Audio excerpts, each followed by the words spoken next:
கோவை சிங்காநல்லூர் சட்டமன்ற தொகுதிக்கு உட்பட்ட பகுதிகளில் அதிமுக வேட்பாளர் சிங்கை ராமச்சந்திரன் தீவிர வாக்கு சேகரிப்பில் ஈடுபட்டார்.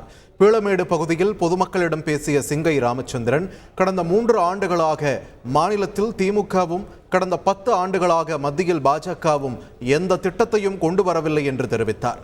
இந்த மக்களவைத் தேர்தலில் அதிமுக வெற்றி பெறுவது, அடுத்து வரும் சட்டமன்ற தேர்தலில் எடப்பாடி பழனிசாமி மீண்டும் முதல்வராக அடித்தளமாக இருக்கும் என்றும் சிங்கை ராமச்சந்திரன் கூறினார்.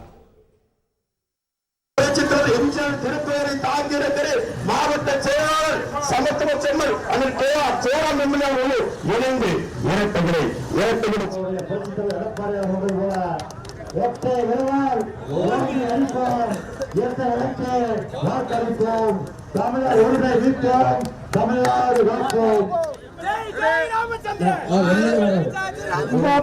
போதுமா,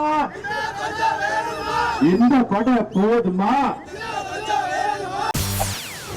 செய்திகளை உடனுக்குடன் தெரிந்து கொள்ள உடனே சப்ஸ்கிரைப் பண்ணுங்க.